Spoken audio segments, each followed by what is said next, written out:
如果中间有动作不是我告诉你，刚才半个小时前我们这儿地震了，但是3天2头有。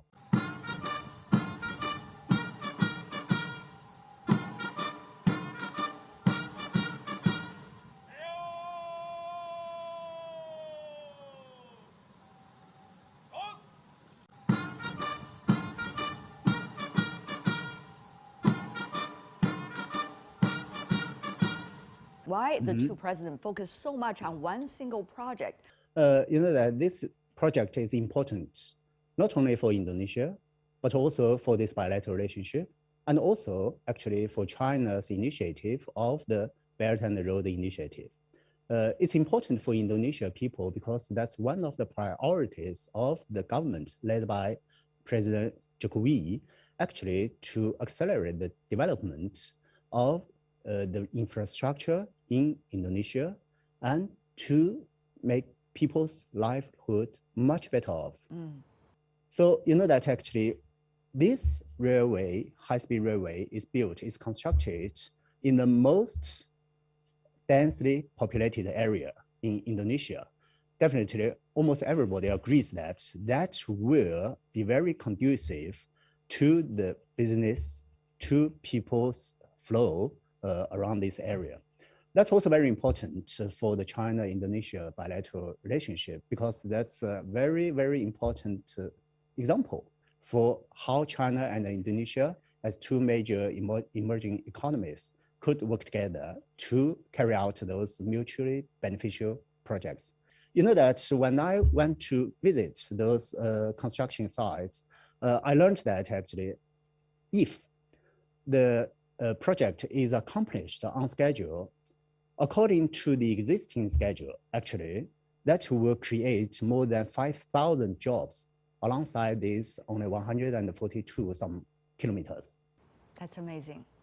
Ambassador Lu, though, the people have been trying to characterize what is going on in the world today, particularly after the Russia-Ukraine conflict. Some suggest using a Chinese phrase, 礼崩乐坏. So how do you see, developing countries can still be able to hold on to the principles? We should let others know or demonstrate to the outside that there is a unity. There is a unity among all the developing countries. Secondly, I think developing countries should unite on all those international or multilateral fora.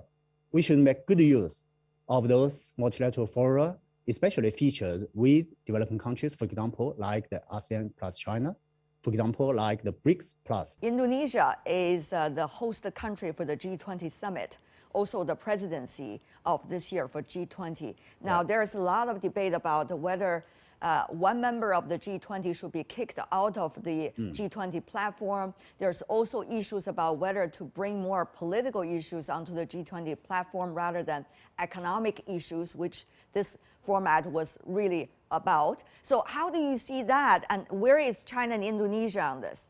Indonesia government, Indonesia officials these days have made it very clear that G20 is an economic forum.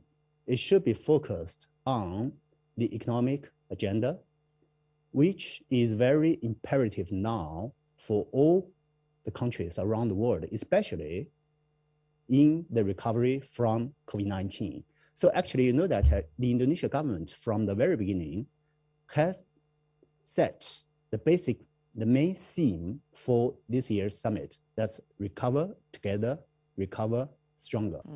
And actually those priority areas for the leaders to discuss, they set for this year on the agenda, those are all very important topics. For example, recovery from the pandemic, and also the digital economy, energy transformation. They believe that all members of G20 should be given equal treatment. On all those, China stands firmly with Indonesia.